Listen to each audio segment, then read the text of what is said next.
साथियों, इस वीडियो में मैं आपसे बात करने जा रहा हूं फाइनली आरएसएसबी बोर्ड द्वारा लैब असिस्टेंट साइंस का भी रिजल्ट जारी हो चुका है। रिजल्ट की पीडीएफ आपको हमारे टेलीग्राम चैनल पर देखने को मिलेगा, जिसका लिंक नीचे डिस्क्रिप्शन में और कमेंट बॉक्स में भी पिन कर रखा है। सबसे पहले तो अगर आपका भी 2 गुना में नाम आया है तो कमेंट बॉक्स में हमें ज़रूर बताइएगा।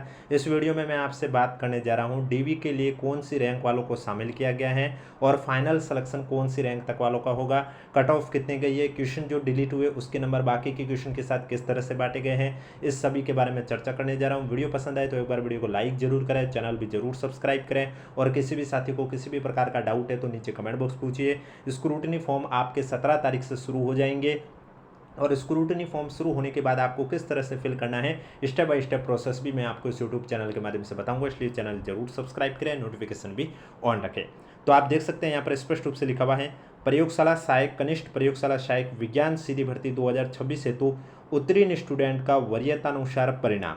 बोर्ड द्वारा प्रयोगशाला सहायक कनिष्ठ प्रयोगशाला सहायक संयुक्त सीधी भर्ती 2026 के अंतर्गत राजस्थान सरकार के राजस्थान शिक्षा सेवा नियम 2021 यथा संशोधन राजस्थान कृषि अधिनियम सेवा नियम 1978, संशोधन राजस्थान संस्कृत शिक्षा राज्य अधिनियम सेवा नियम 2015, यथा संशोधन राजस्थान फॉरेंसिक विज्ञान अधिनियम सेवा नियम 1980, यथा संशोधन तथा राजस्थान अभियांत्रिक अधिनियम सेवा 1967 यथा संशोधन के अंतर्गत प्रयोगशाला सहायक कनिष्ठ प्रयोगशाला सहायक सीधी भर्ती परीक्षा 2026 हेतु गैर अनुसूचित क्षेत्र यानी कि नॉन टीएसपी के 1011 और अनुसूचित क्षेत्र यानी कि टीएसपी के 168 टोटल 1179 पदों के लिए विस्तृत विज्ञापन है वो आपके 23 जनवरी 2026 को, और उसके बाद संशोधित विज्ञापन है वो आपके 3 जुलाई 2026 को जारी किया गया था। जैसा कि आप सभी को मालूम है, लैब असिस्टेंट साइंस में आपके 1179 टोटल पद थे, जिसमें से नॉन टीएसपी के 1011 पद थे और टीएसपी के 168 पद थे। और इसके लिए परीक्षा का जो आयोजन है वो 10 मई 2026 को किया गया था। और मैं आपको बता देता हूँ, ये कट ऑफ आपके सीधी आई है, विभाग वाइज नहीं है। जो विभाग वाइज अलग अलग कट ऑफ आती है वो आपका जब फाइनल रिजल्ट आएगा तब आपकी जारी होगी। अभी जो कट ऑफ जारी हुई वो सिर्फ नॉन टीएसपी और टीएसपी की एक साथ ही जारी की गई है। इसी क्रम में स्टूडेंट द्वारा आवेदन फॉर्म में दर्ज सूचनाओं लिखित परीक्षा में प्राप्तांकों के आधार पर उत्तीर्ण स्टूडेंट की प्रोविजनल सूची तैयार की गई है। गैर अनुसूचित क्षेत्र और अनुसूचित क्षेत्र के लिए प्रोविजनल रूप से उत्तीर्ण स्टूडेंट के वरीयता क्रम, रोल नंबर और परिशिष्ट फर्स्ट और सेकंड पर संलग्न है। रिजल्ट की पीडीएफ आपको हमारे टेलीग्राम चैनल पर देखने को मिल जाएगा, लिंक नीचे डिस्क्रिप्शन में दे रखा है और कमेंट बॉक्स में भी पिन कर रखा है। तो चलिए बात करते हैं टोटल कितने क्वेश्चन डिलीट हुए। जैसा कि आपको मालूम है, पेपर फर्स्ट में 100 क्वेश्चन थे, पेपर सेकंड में भी 100 क्वेश्चन थे। अगर मैं पेपर फर्स्ट की बात करूं 100 क्वेश्चन की, तो उसमें आपके 2 क्वेश्चन डिलीट हुए, और अगर पेपर सेकंड की बात करूं 100 क्वेश्चन की, तो उसमें आपका 1 क्वेश्चन डिलीट हुआ। टोटल लैब असिस्टेंट साइंस के पेपर में 3 क्वेश्चन डिलीट हुए और जियोग्राफी के पेपर में 5 क्वेश्चन डिलीट हुए थे। अब ये 2 क्वेश्चन आपके पास जो पेपर है उसमें आपको कैसे चेक करना कि आपके पास जो पेपर है उसमें से वो 2 क्वेश्चन कौन से डिलीट हुए पेपर फर्स्ट के और 1 क्वेश्चन कौन सा डिलीट हुआ पेपर सेकंड का। तो यहाँ पर आप सीरीज देख सकते हैं, सीरीज में अलग अलग आपको सैम्पल देखने को मिलेंगे। तो इन्हीं चुने में से आपका जो भी पेपर के ऊपर सीरीज है उसके सामने क्वेश्चन देखिए आप। जैसे कि मैंने मान लिया ये आपके पेपर के ऊपर सीरीज है, तो इसके सामने क्वेश्चन नंबर 5 और 71 है, यानी कि ये 2 क्वेश्चन डिलीट हुए। इसी तरह आपके पास जो पेपर है उसमें जो भी सीरीज है उसके सामने वाले क्वेश्चन संख्या देखनी है, वो 2 क्वेश्चन डिलीट हुए। और पेपर सेकंड में भी आपको इस तरह से यहाँ पर जो सीरीज दे रखी है वो सीरीज चेक करनी है और उसके सामने जो क्वेश्चन नंबर दे रखा है वो क्वेश्चन डिलीट हुआ। अब ये जो डिलीट हुआ यानी कि पेपर फर्स्ट के 2 क्वेश्चन डिलीट हुए, तो इन 2 क्वेश्चन के जो नंबर है 4 नंबर, ये बाकी के क्वेश्चन के साथ किस तरह से बांटे गए। और ठीक इसी तरह पेपर सेकंड में 1 क्वेश्चन डिलीट हुआ, तो इसका जो 2 नंबर है वो बाकी के क्वेश्चन के साथ किस तरह से बांटे गए हैं वो भी मैं आगे बताऊंगा, इसलिए वीडियो को बिना स्किप किए कंप्लीट देखें। तो चलिए बात करते हैं सबसे पहले कि कट ऑफ कितनी गई है। तो आप देख सकते हैं यहाँ पर लिखा हुआ गैर अनुसूचित क्षेत्र और अनुसूचित क्षेत्र के लिए परिशिष्ट फर्स्ट और सेकंड के अनुसार वरीयतानुसार प्रोविजनल रूप से उत्तीर्ण स्टूडेंट में से प्रवर्गानुसार विज्ञापित पदों के लगभग 2 गुना स्टूडेंट को पात्रता जांच और दस्तावेज सत्यापन हेतु शॉर्टलिस्ट किया गया। यानी कि ये कट ऑफ 2 गुना की जारी की गई है। और जिन भी साथियों को लगता है कि पीडीएफ में उनका नाम है तो उनका डीवी होगा, ऐसा बिल्कुल नहीं है। डीवी सिर्फ उन्हीं कैंडिडेट का होगा जो 2 गुना में शामिल है। अब 2 गुना में कौन कौन शामिल है, तो जिनके भी नंबर उनकी जो कैटेगरी है उस कैटेगरी में जो कट ऑफ दे रखी है उतनी या कट ऑफ से ज़्यादा नंबर है तो आपका डीवी होगा, अन्यथा फिर आपका नहीं होगा। यानी कि आपकी कट ऑफ कितनी गई है तो आप देख सकते हैं। अगर मैं सबसे पहले जनरल कैटेगरी की बात करूं तो आप देख सकते हैं जनरल में जो कट ऑफ गई है वो गई है 262.8126। फीमेल और जनरल दोनों की कट ऑफ सेम रही है। विडो की बात करूँ तो विडो की कट ऑफ रही है 172.9701। डिवोर्स कैटेगरी की कट ऑफ रही है 163.6372। एक्स सर्विसमैन में एन ए के यानी कि नॉट अवेलेबल, यानी कि ऐसा कोई कैंडिडेट नहीं मिला है जिसके 40% बने हो, और SC ST में ये 35% वाला रूल था। और एक्स सर्विसमैन बैकलॉग की कट ऑफ 143.9382 रही है। इसके बाद EWS कैटेगरी की बात करें तो आप देख सकते हैं EWS कैटेगरी में भी जनरल और फीमेल की कट ऑफ सेम रही है 242.6329। उसके बाद विडो, डिवोर्स और एक्स सर्विसमैन में से कोई भी कैंडिडेट नहीं मिला जिसके 40% बन रहे थे, इसलिए NA लिख लिया, नॉट अवेलेबल। SC कैटेगरी की बात करें तो SC कैटेगरी में आप देख सकते हैं जनरल की कट ऑफ रही है 222.5747, फीमेल की कट ऑफ रही है 221.0369। इसके अलावा बाकी कैटेगरी में NA दे रखा है। और इसके बाद ST कैटेगरी की बात करें तो आप देख सकते हैं ST कैटेगरी की जो कट ऑफ गई है वो जनरल और जनरल बैकलॉग की कट ऑफ सेम रही है 202.7718। Window category NA, ex serviceman NA, ex serviceman backlog में भी NA। इसके बाद OBC कैटेगरी की बात करें तो OBC कैटेगरी में भी आप देख सकते हैं जनरल और फीमेल की कट ऑफ सेम रही है 254.8349, और बाकी कैटेगरी में NA यानी कि कोई भी कैंडिडेट बोर्ड को नहीं मिला। MBC कैटेगरी की बात करें तो यहाँ पर भी जनरल और फीमेल की कट ऑफ सेम रही है 234.0491, और बाकी कोई कैंडिडेट नहीं मिला। शहरिया में कोई भी कैंडिडेट नहीं मिला है। और इसके अलावा हॉरिजेंटल रिजर्वेशन की बात करें तो आप देख सकते हैं हॉरिजेंटल रिजर्वेशन में BLB की कट ऑफ रही है 153.3304। HI में कोई कैंडिडेट नहीं मिला। HI बैकलॉग में की कट ऑफ रही है 176.0037। LDCP SC DW cut off रही है 173.9415। MIMD में कोई कैंडिडेट नहीं मिला। लैब अटेंडेंट में आप देखेंगे तो 232.0697 रही है। SP कैटेगरी की कट ऑफ रही है 173.2744। ये तो आपकी थी नॉन TSP की। अब बात करने जा रहा हूँ TSP की, लेकिन उससे पहले वीडियो को लाइक नहीं किया तो एक बार वीडियो को लाइक कर लीजिए, चैनल भी जरूर सब्सक्राइब कर लीजिए, क्योंकि आगे मैं बताने जा रहा हूँ कि फाइनल सिलेक्शन कौन सी रैंक वालों का होगा, ये आपको कैसे चेक करना है। TSP की बात करें तो जनरल और फीमेल की कट ऑफ सेम रही है 234.0482। और इसके अलावा SC कैटेगरी की बात करें तो इसमें भी जनरल की कट ऑफ रही है 211.6203। ST कैटेगरी की बात करें तो आप देख सकते हैं ST कैटेगरी में जनरल बैकलॉग और फीमेल इन तीनों की कट ऑफ सेम रही है 141.2698, और बाकी NA यानी कि कोई भी कैंडिडेट नहीं मिला जिसके 35% बन रहे थे SC ST के लिए, और बाकी कैटेगरी के लिए 40%। लैब अटेंडेंट की कट ऑफ रही है 185.4599, और SP कैटेगरी की कट ऑफ रही है 223.5778। अब जो क्वेश्चन डिलीट हुए पेपर फर्स्ट के 2 क्वेश्चन, पेपर सेकंड का 1 क्वेश्चन, उसके जो मार्क्स बाकी के क्वेश्चन के साथ किस तरह से बांटे गए हैं वो इस फॉर्मूले से आपको समझ में आएगा। ये फॉर्मूला बताने से पहले अगर वीडियो को लाइक नहीं किया तो एक बार वीडियो को लाइक जरूर कर लीजिए, चैनल भी जरूर सब्सक्राइब कर लीजिए, क्योंकि 17 अगस्त से आपके यानी कि मंडे से आपके स्क्रूटिनी फॉर्म भी शुरू हो रहे हैं, तो वो आपको किस तरह से फिल करना है वो भी मैं जानकारी इस यूट्यूब चैनल के माध्यम से आपको बताऊँगा, स्टेप बाय स्टेप प्रोसेस करके भी बताऊँगा।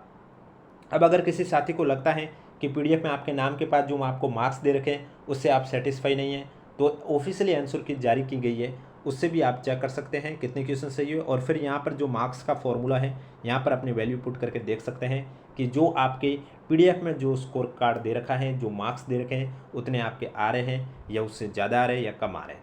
अगर आपको डिफरेंट नज़र आ रहा है तो कमेंट बॉक्स में हमें ज़रूर बताएगा, और जिन भी साथियों का 2 गुना में नाम आया वो भी कमेंट बॉक्स में हमें ज़रूर बताएगा।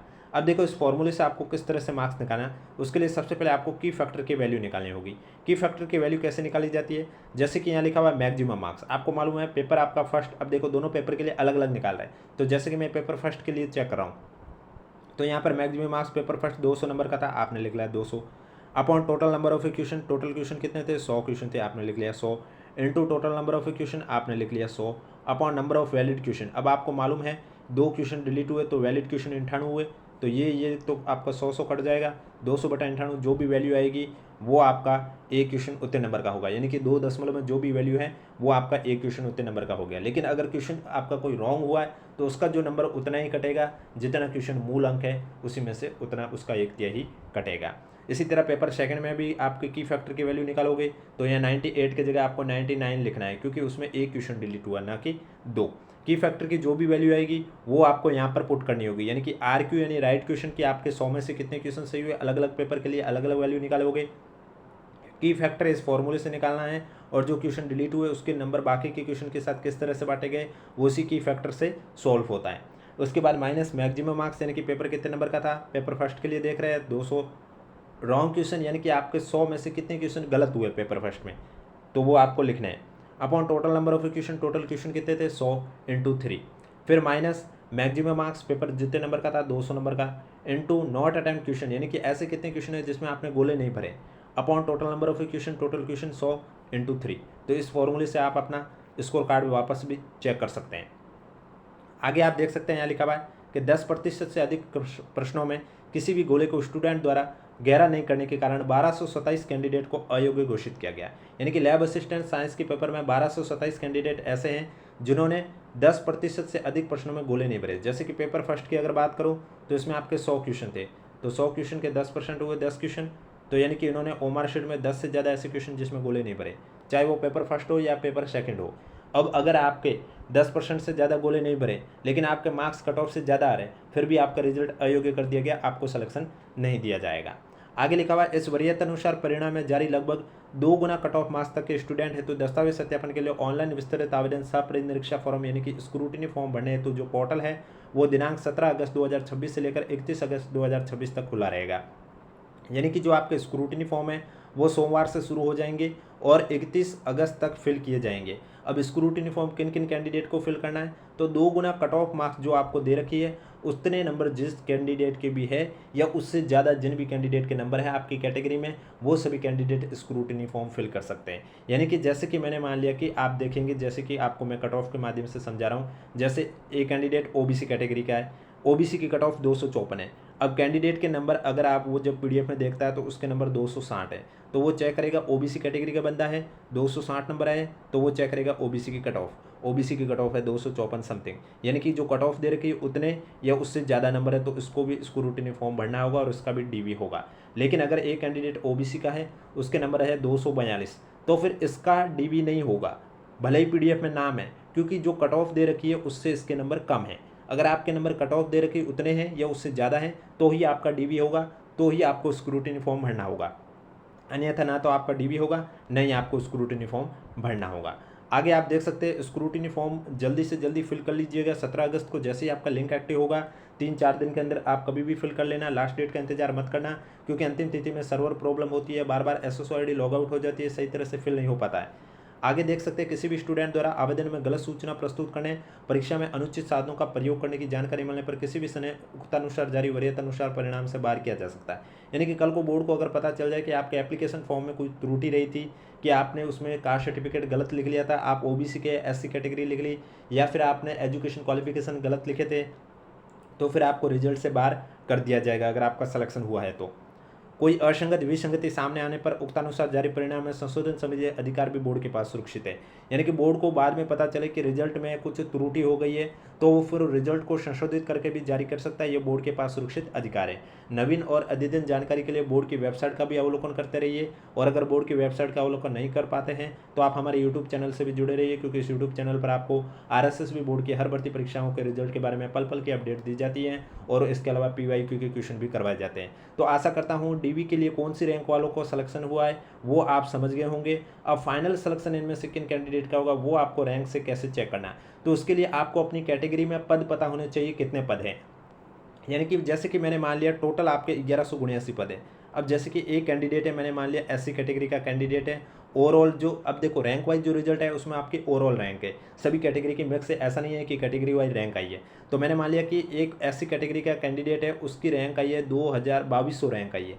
अब ये चेक करना चाहता है कि इसका फाइनल सिलेक्शन होगा या नहीं होगा, तो इसको क्या करना होगा उसके लिए चेक करने के लिए, जैसे कि मैंने मान लिया 1179 पद हैं, जिसमें से आपको मैंने मान लिया कि 400 पद हो गए जनरल कैटेगरी के, सपोज दैट हॉरिजॉन्टल रिजर्वेशन को माइनस करने के बाद, और ये कैंडिडेट एससी कैटेगरी का है तो मैंने मान लिया 100 पद है वो एससी कैटेगरी के। अब इसकी ओवरऑल रैंक 2200 है। अब इसका फाइनल सिलेक्शन होगा या नहीं होगा ये कैसे चेक करेगा, तो ये देख लेगा कि हॉरिजॉन्टल रिजर्वेशन वालों को माइनस करने के बाद जनरल में रहते हैं 400 पद।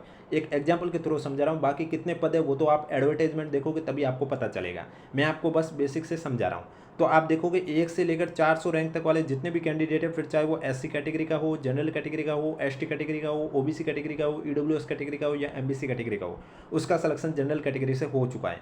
तो फिर ये क्या करेगा, जो कैंडिडेट 2200 रैंक पर है वो 401 से काउंट करना शुरू करेगा एससी कैटेगरी के बंदों को, और कब तक काउंट करेगा, जब तक ये अपने रैंक तक ना पहुंच जाए, यानी कि 2200 रैंक तक काउंट करता रहेगा।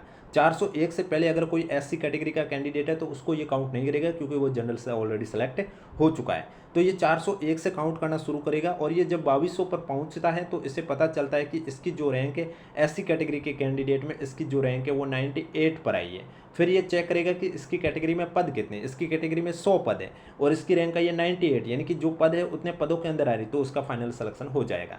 अगर इसकी रैंक 98 नहीं आकर 102 भी रैंक होती तो फिर क्या है, पद 100 है। अब वो डिपेंड करता है कि इससे आगे जो 2 कैंडिडेट हैं वो अगर डॉक्यूमेंट नहीं करवाते हैं, डीवी नहीं करवाते हैं, तो फिर इसका नंबर आ सकता है, अन्यथा फिर डिपेंड करता है आगे सिचुएशन क्या रहती है उस हिसाब से। तो अब आप ये सोच रहे होंगे कि मैंने यहाँ 102 लिखा है, ये आपको एक एग्जाम्पल के थ्रू समझाए, क्योंकि 400 के बाद ये कैंडिडेट सिर्फ एससी कैटेगरी के ही काउंट करेगा। अगर ये एससी कैटेगरी का है तो ये एससी के वालों को ही काउंट करेगा, ओबीसी वालों को काउंट नहीं करेगा, न ही दूसरी कैटेगरी वालों को काउंट करेगा। तो इस तरह से आपको पता चल जाएगा कि आपका फाइनल सिलेक्शन होगा या नहीं होगा। बाकी मैं फिर से बता रहा हूँ, पीडीएफ में लगभग सभी का 40% से ज़्यादा जिनके भी मार्क्स होंगे उनके नाम होंगे, लेकिन डीवी सिर्फ उन्हीं का होगा जिनके कट ऑफ जितनी दे रखी है उतने या कट ऑफ से ज़्यादा मार्क्स है अपनी कैटेगरी में, उन्हीं का डीवी होगा। अब किसी भी साथी को कोई भी डाउट है तो नीचे कमेंट बॉक्स पूछिए। वीडियो पसंद आए तो वीडियो को लाइक कीजिए, चैनल जरूर सब्सक्राइब कीजिए। रिजल्ट की पीडीएफ आपको हमारे टेलीग्राम चैनल पर देखने को मिलेगा, जिसका लिंक नीचे डिस्क्रिप्शन में भी दे रखा है और कमेंट बॉक्स में भी पिन कर रखा है।